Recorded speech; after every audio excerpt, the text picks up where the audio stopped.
Hello guys, इस video में हम लोग बात करने वाले हैं क्लॉजेस के बारे में। क्लॉज क्या होता है, कितने तरह के होते हैं, कैसे कैसे सॉल्व करते हैं, डेफिनेशन क्या होती है, क्यों ज़रूरत पड़ती है, ये सारे ही क्वेश्चंस का आंसर हम इस वीडियो में बहुत ही आसान और बेसिक भाषा में जानने वाले हैं। तो बने रहिए हमारे साथ, लास्ट तक वीडियो को जरूर देखना। चलिए शुरू करते हैं। तो चलिए सबसे पहले हम लोग बात कर लेते हैं कि क्लॉज एक्चुअल में होता क्या है। देखो, गुलाब और जामुन जैसे दोनों ही अलग अलग चीज़ें हैं, लेकिन अगर हम इन दोनों को ही जोड़ दें तो एक मिठाई का नाम बन जाता है गुलाब जामुन।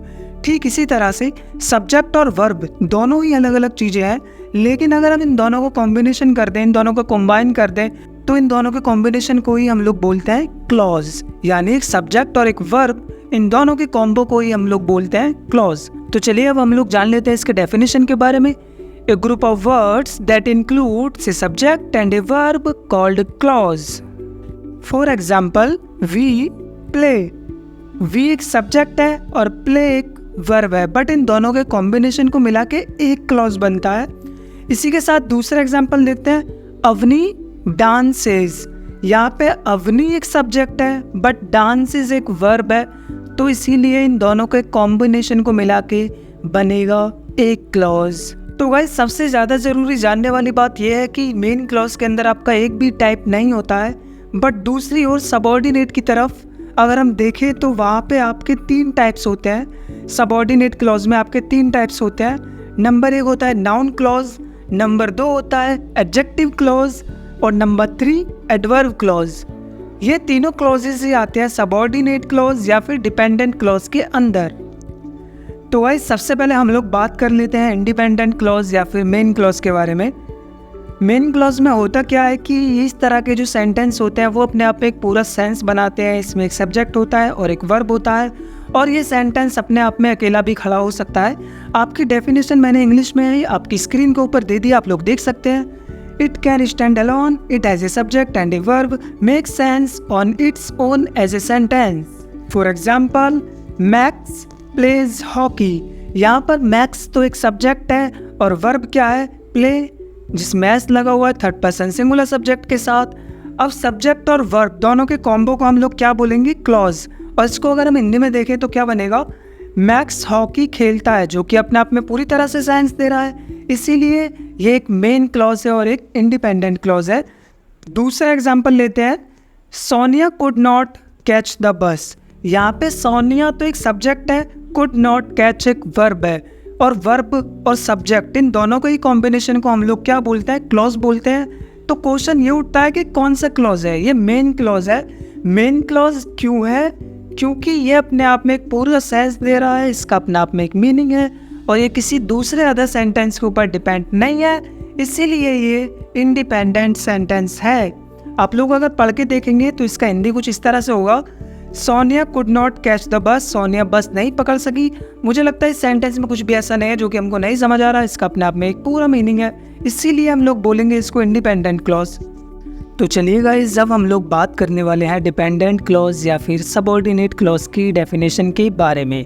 डिपेंडेंट क्लॉज की डेफिनेशन बेसिकली ठीक मेन क्लॉज की डेफिनेशन से ठीक उल्टी होती है। इसमें क्या होता है कि it can not stand alone, ये बिल्कुल भी अकेली नहीं खड़ा हो सकता इस तरह का sentence. It contain both A subject and a verb, और इसमें भी एक सब्जेक्ट और एक वर्ब का कॉम्बिनेशन होता है, but it does not make sense on its own as a sentence. लेकिन ये अपने आप में कोई भी एक सेंसेबल सेंटेंस नहीं बनाता है, जबकि जो मेन क्लॉज था उसमें वो सेंटेंस अपने आप में एक सेंसेबल सेंटेंस बनाता है, किसी भी सेंटेंस में वो सेंस देता है। बट डिपेंडेंट क्लॉज में ऐसा नहीं होता। अगर इसको किसी भी सेंटेंस में सेंस बनाना है तो इसको डिपेंड होना पड़ता है किसी दूसरे सेंटेंस के ऊपर, तभी उस सेंटेंस का कुछ अपने आप में एक्चुअल में कुछ मीनिंग निकल के आता है। डिपेंडेंट क्लॉज को हम सबऑर्डिनेट कंजक्शन के नाम से भी जानते हैं। सबऑर्डिनेट कंजक्शन क्या होता है, when, while, if, unless, although, as soon as long as, because, इस तरह के जितने भी कंजक्शंस आते हैं वो सारे कंजक्शंस सबऑर्डिनेट कंजक्शन में ही आते हैं। अगर किसी भी सेंटेंस के स्टार्टिंग पॉइंट में इसमें से कोई सा भी एक वर्ड मिलता है या फिर बीच में कोई सा भी एक इनमें से मिलता है वर्ड, तो इसका मतलब ये हुआ वो sentence most probably dependent clause ही है, वो sentence most probably subordinate conjunction का ही है। क्योंकि उसके अंदर सबऑर्डिनेट कंजक्शन का यूज़ हुआ है।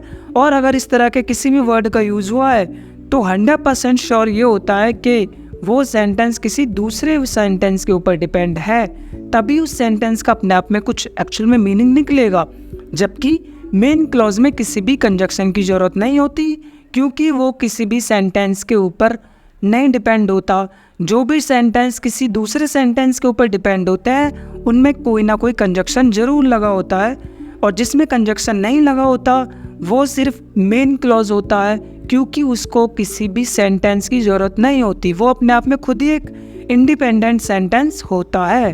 तो चलिए मेन क्लॉज और डिपेंडेंट क्लॉज इन दोनों में डिफरेंस को और अच्छे से समझने के लिए अब हम डिपेंडेंट क्लॉज के भी कुछ एग्जांपल्स को देखते हैं, ताकि दोनों के बीच का जो डिफरेंस है वो और ज़्यादा अच्छे से क्लियर हो पाए।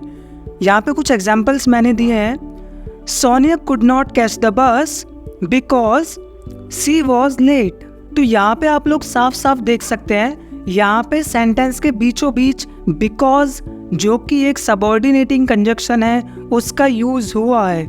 और किसी भी सेंटेंस में अगर सबऑर्डिनेटिंग कंजक्शन का यूज़ होगा तो वो डिपेंडेंट क्लॉज ही होगा। सोनिया बस को नहीं पकड़ सकी क्योंकि वह लेट थी। यहाँ पे बिकॉज का यूज़ हो रहा है, जो कि एक सबऑर्डिनेटिंग कंजक्शन है, और इसीलिए ये कि अपने आप में इंडिपेंडेंट सेंटेंस नहीं है। चलिए दूसरा एग्जांपल लेते हैं। Arifa quickly ate her lunch as she was hungry. Arifa ने अपना लंच बहुत जल्दी से खा लिया क्योंकि वह भूखी थी। अब यहाँ पे आप लोग देख सकते हैं इस वाले सेंटेंस में एज कंजक्शन का यूज़ हो रहा है, क्योंकि वो भी एक सबऑर्डिनेटिंग कंजक्शन ही है। और सबऑर्डिनेटिंग कंजक्शन का जिस भी सेंटेंस में यूज़ होता है, चाहे वो स्टार्टिंग में हो चाहे वो बीच में हो, तो वो सेंटेंस इंडिपेंडेंट नहीं होगा, वो एक डिपेंडेंट सेंटेंस होगा। और डिपेंडेंट सेंटेंस को हम सबऑर्डिनेटिंग कंजक्शन के नाम से भी जानते हैं। तो उम्मीद करता हूँ गाइज आप लोगों को अभी तक यहाँ तक का समझ में आया होगा कि डिपेंडेंट क्लॉज क्या होता है, उसके डेफिनेशंस क्या होते हैं, मेन क्लॉज क्या होता है, उसका क्या डेफिनेशन होता है। अब चलिए आगे की थोड़ी सी बात कर लेते हैं। तो गाइज जैसा कि मैंने आपको शुरू में ही बताया था, मेन क्लॉज का अपना कोई भी टाइप नहीं होता है, जबकि डिपेंडेंट क्लॉज या फिर सबऑर्डिनेट क्लॉज का अपने 3 टाइप्स होते हैं। Number 1 adjective clause, number 2 adverb clause और नंबर 3 नाउन क्लॉज। तो अब हम लोग इन्हीं तीनों के बारे में बात करने वाले हैं कि एडजेक्टिव क्लॉज क्या होता है, नाउन क्लॉज क्या होता है और एडवर्ब क्लॉज क्या होता है। तो हम लोग सबसे पहले बात करने वाले हैं एडजेक्टिव क्लॉज के बारे में। एडजेक्टिव क्लॉज क्या होता है? Adjective clause modifies noun.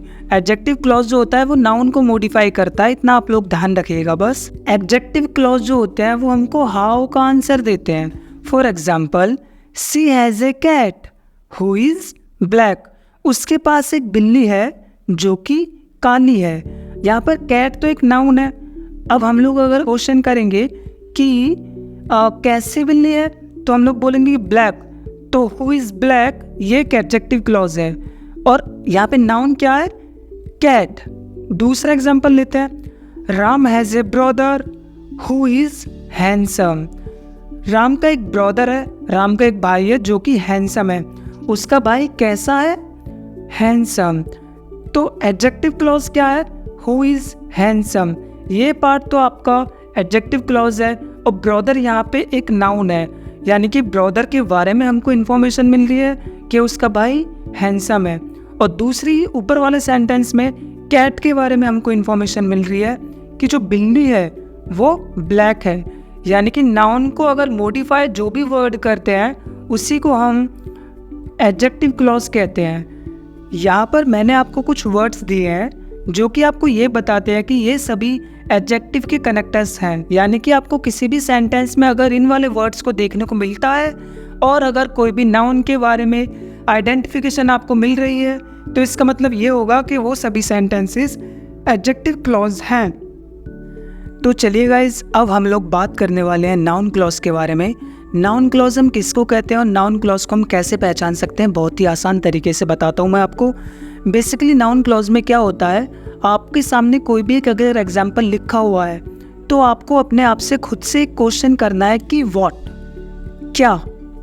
उस क्या का, व्हाट का जो भी रिप्लाई आएगा उसी को हम नाउन क्लॉज कहते हैं। मेक श्योर वो वाला रिप्लाई जो भी उसका जो आंसर है वो इनमें से किसी एक वर्ड से स्टार्ट होना चाहिए। What, what ever, that, how, which, who. इनमें से किसी भी एक से अगर वॉट का आंसर आपको मिल रहा है तो वही वाला पार्ट हमारा नाउन क्लॉज होता है। For example, can you gas what I am writing. क्या आप अनुमान लगा सकते हो? क्या आप गैस कर सकते हो? क्या आपको इस चीज़ का से क्वेश्चन करना है? क्या गैस कर सकते हैं? क्या इसका आंसर क्या है? What I am writing. I am writing कि मैं क्या लिख रहा हूँ। इसका जो आंसर है वो किससे शुरू हो रहा है? वॉट से शुरू हो रहा है, इसलिए हम इसको बोलेंगे नाउन क्लॉज। चलिए दूसरा एग्जाम्पल लेते हैं ताकि और अच्छे से समझ पाए। हमने यहाँ पे दूसरा एग्जाम्पल लिया है, I can do whatever I wanted to do. मैं कर सकता हूँ जो भी मैं चाहता हूँ, जो भी मैं करना चाहता हूँ। तो मैंने यहाँ पे क्वेश्चन खुद से किया है, आई कैन डू क्या? वॉट आई कैन डू, मैं क्या कर सकता हूँ? क्या? तो क्या आंसर आएगा? Whatever I wanted to do, जो भी मैं करना चाहता हूँ। और मैंने आपको पहले ही बताया कि what, what ever, that, who, which, how, इनमें से किसी भी से भी एक से शुरू होगा आंसर, तो इसका मतलब वो आपका नाउन क्लॉज ही होगा। तो यहाँ पे जो आंसर है वॉट एवर से शुरू हो रहा है, इसलिए ये आपका क्या हुआ? Noun clause.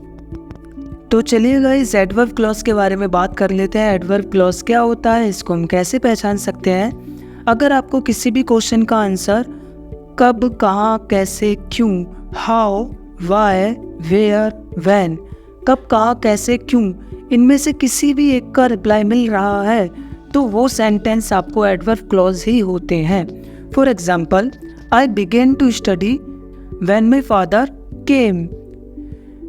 मैंने पढ़ाई करने लगा जब मेरे फादर आए। मैं पढ़ाई कब करने लगा? जब मेरे फादर आए। तो यहाँ पे कब का रिप्लाई हमको मिल रहा है?